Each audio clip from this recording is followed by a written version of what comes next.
Well, I have two pieces that I'm going to read. They're both kind of about education. I taught as a teacher for like 6 years before I came here. One of them's a nonfiction piece, and one of them is fiction, probably informed by nonfiction. And that's all I'll say. So the first piece I'm going to read is called The Girl in the Yellow Glasses. The first time I met the girl in the yellow glasses was 3 days before a desperately needed Christmas vacation. I was grading 60 written finals on The Great Gatsby, reading as an assortment of answers that morphed the symbolic godlike eyes of Dr. T.J. Eckelberg into the eyes of J. Gatz, Wilsonberg, E.J. Teckelberg, and, creepily, E.J. Thompson. Let the record show that I was mildly disturbed that a student spent time figuring out my first and middle initial for a snarky answer on their final instead of opening the book and looking for the answer instead. I was working on a test that said F. Scott Gatsby wrote the great American novel during the jazz age of the 1990s. When I heard the classroom door open, without looking up, I assumed it was two students I had banned from my classroom earlier that day because they would not stop begging for me to give them an A. I was about to tell them again that you earn your grades in my class when I looked up and saw a girl enter the room with two other kids I had never seen before. She was shy and nervous, looking down at the ground and sticking close to her friends. She wore a Los Angeles Clippers jersey, black and white checkered pants, Air Jordans, and yellow framed glasses. The girl in the yellow glasses left her posse and approached my desk alone. I watched her as she approached, confused. Was this another student who forgot which classroom she was in? Students wandered into the wrong classrooms at least once a week. Hi, I said. Can I help you with something? No, she said, playing with her silver robot, dangling on the end of a necklace she was wearing, still not wanting to make eye contact. Actually, I was wondering if I could move into the extra room at your house. I'm sorry, what? I was wondering if I could move into the extra room at your house. My homestay is not good, and I'm looking for somewhere else to live. How did you know about my extra room? I asked, bewildered. And who are you, by the way? My friend in English class told me you had a room for a homestay, the girl said, shifting back and forth, growing more uncomfortable with the conversation. I asked a string of questions, the kind that which she kind of answered. Who is your friend? Where do you live now? What do your parents think? Who were you? When were you hoping to move in? Do you do drugs? Have you ever been suspended? Do you own a hamster or any other pet? You know, really common questions for the first time you meet someone. After a few minutes, I told her I'd send her some pictures of my house and the room. Then she could decide if she wanted to move in. That evening, I went home and took about 100 pictures of an empty room that housed all of my junk that I owned and was tired of looking at. A Pilates machine I couldn't figure out how to assemble, empty Rubbermaid containers from when I moved in, winter coats, which you only need to wear twice during the winter in Southern California, and a vacuum cleaner. I stood in every corner of the room and doorway, trying to get any angle I could to help the room look less like a perfect place for a squatter to reside when I was on vacation, and more like a room a 16-year-old girl could live in. I sent off a few of the more artistically angled photos, convinced she would change her mind. Instead, she texted me back 5 minutes later, "It's Sweat. Do you mind if I move in after break?" I wondered if sweat was a new thing the kids were saying, like when someone says, "Oh, she's so salty." I was about to pull up Urban Dictionary on my phone when I realized she meant sweet. I texted her back, "If you're sure you want to live here, you can. Next semester can be temporary, and we can see how it goes. If you don't like it or if something happens, you can move out in June." I sent the text more scared than I was willing to admit. In a few short hours, I went from grading terrible finals to welcoming a teenage girl from China into my house that I had only met for the first time that afternoon. Before I could think about backing out, the girl in the yellow glasses wrote me back, "KK, I'll bring my deposit and first month homestay fee tomorrow." The next day, we signed a contract that ran from January 1st through June 1st. I would provide a place for her to live, 3 meals a day, and rides to school. She would not do drugs, flood my house by leaving the sink running all day long, and would only be friends with the people I approved of. The last one was a lie, but in hindsight would have made the first 4 months go much more smoother. With both of our names on the contract, I wasn't entirely sure was legal. The girl in the yellow glasses was moving into my 2-bedroom apartment. The one that was across the street from the basketball court and down the street from the Starbucks she and her nefarious friends would one day hang out at. The girl in the yellow glasses went home for 3 weeks to Beijing, which gave me time to make the extra room livable. Slowly, the room came together through an assortment of found items. A media cabinet that doubled as a dresser, lamps from my grandfather's retirement home, a desk I assembled on my own from Target, which swayed from side to side when you touched it, but stayed still long enough if you butted it up against a wall, a kitchen chair with a green cushion from IKEA to act as a desk chair to accompany the desk of precarious craftsmanship, a borrowed double bed from my mom's guest bedroom, that was hard to say, which I made up with teal and purple flowered sheets, the same sheets I refused to use when I was in high school because teal and purple were so 1994. The day the girl in the yellow glasses moved in, I waited at home for her to arrive with her guardian from LAX. I heard a light knock on my door, and I went to let her in. "Where do I put her stuffs?" the strange man asked, not offering an introduction or making eye contact with me. "Oh, well, her room is on the right. We can move her things in there," I said, taken aback by the brevity of our interaction. He moved past me quickly, lugging a suitcase that could easily fit a grown human person inside of it. He dumped it in the middle of the living room. "You move to her room later," he said as he left the apartment to retrieve more things. I walked outside to help the girl move possessions inside. I was stunned when I looked in the brown van and saw that it was packed to the ceiling. Maybe this man was helping 3 other students move that day.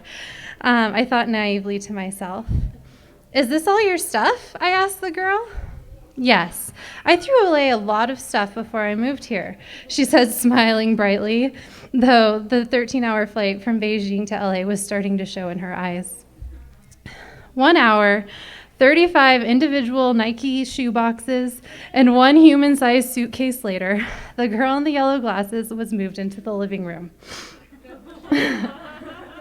I showed her to her room, and she sat down on the purple and teal sheets, which represented my ungrateful adolescence. She sat on the bed and traced the figures of the flowers with her fingers. "We can go to the store and buy you new sheets," I said, sure she hated them as much as I had. "No, I like them. I'm glad I'm living here because the sheets are pretty and they match my blanket," she said, pulling out her purple and teal comforter with geometric shapes on it from the trash bag next to her bed. I breathed in, relieved. The only thing I didn't force or care about was the one thing that made her feel at home so far. I left the girl in the yellow glasses to settle into her room and start to make it her own by arranging her shoe boxes into a pyramid and plastering her walls with photos of the love of her life, Blake Griffin from the Los Angeles Clippers. I sat in the kitchen next to Glen Coco, my blue neurotic beta fish, and ate some of the chocolate chip cookies I had made for the girl. I looked over at Glen Coco and wondered what the next 6 months would hold for the 3 of us. Aww.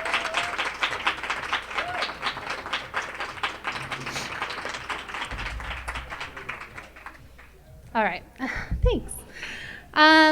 This next piece is just a little excerpt from a book I'm working on that I'm editing. And I edited it a lot today, so if I stumble, it's because I probably crossed something out. It's also loosely about education. So I taught for a while, and then I saw what children are doing these days, and it kind of disturbed me sometimes and how uneducated they are.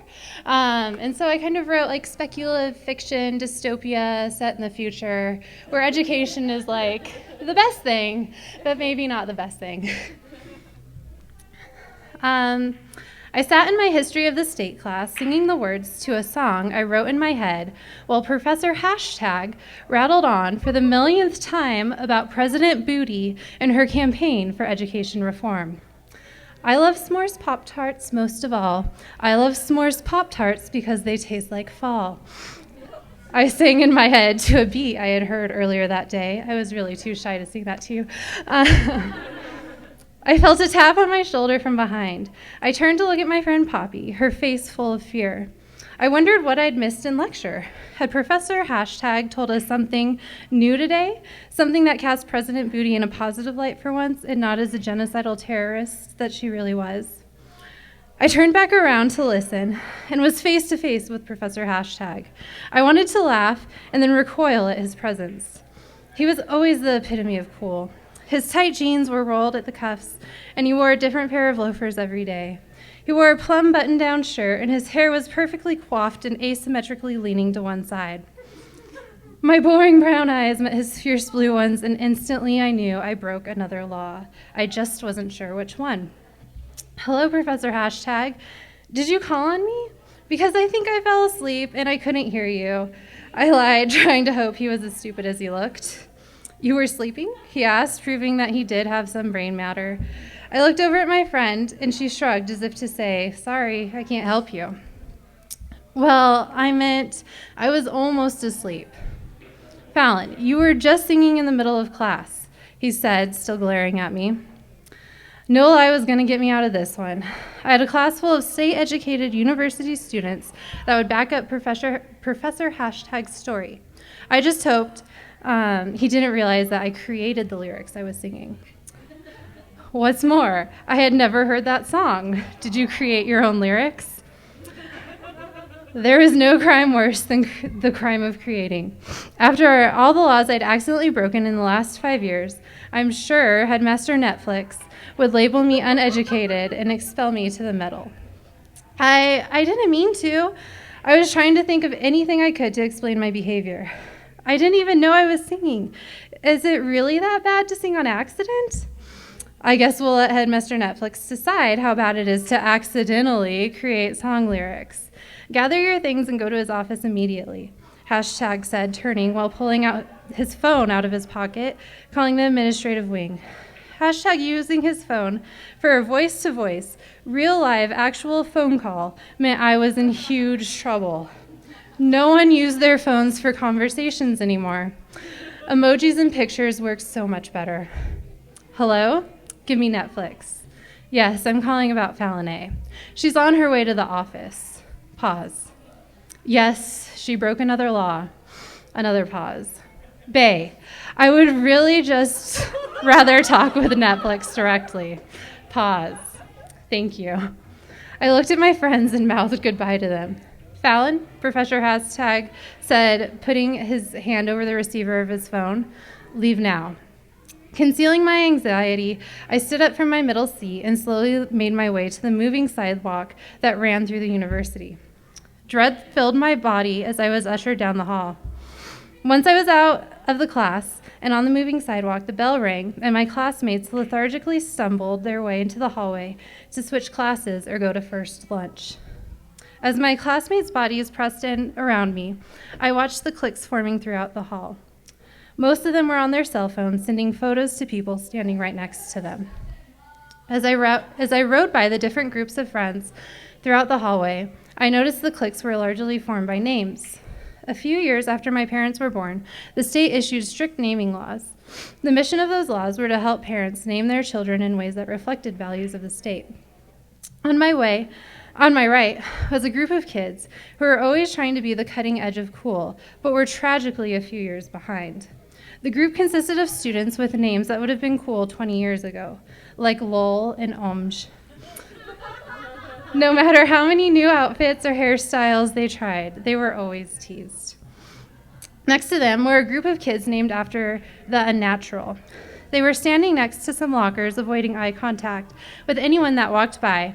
By being named after something unnatural, subjected them to isolation. No one wanted to be reminded of the way the world once was. I waved to Quinoa and Kale, twin boys who lived in my neighborhood. They smiled quickly and then looked away. Halfway down the hall was the dining room. Sitting at tables with plates piled high with every kind of carbohydrate you could imagine were the jewels of the state, the fat kids. That's what they called themselves with pride. The state valued extremes, and these were the students who fell on the fat end of the scale. The more you weighed, the more respect you earned. The state considered healthy body weights either extremely thin or extremely fat, a truism Professor Carbo San Lucas instilled in us in health and nutrition class. Anyone who fell in the middle of the thin-fat spectrum was encouraged to either stop eating altogether or eat 5 more university-provided meals a day. The government nutrition guidelines for our meals were that each lunch consisted of 1 vegetable, either pizza or french fries, 1 fruit, which was fruit-flavored popsicles or fruit-shaped gummy candy, and 1 carbohydrate, chips, pretzels, bread, and 1 dessert, cupcake, ice cream, or a whole cake. Once I was past the feeding binge, I was close to the administrative wing of the university. I realized someone else was walking on the sidewalk behind me. I turned around and was face to face with my former best friend, Floyd. Trouble always seemed to follow Floyd, or perhaps Floyd always seemed to follow trouble. I was never sure which it was. All I knew was whenever I was in trouble, Floyd was never far behind to watch the show.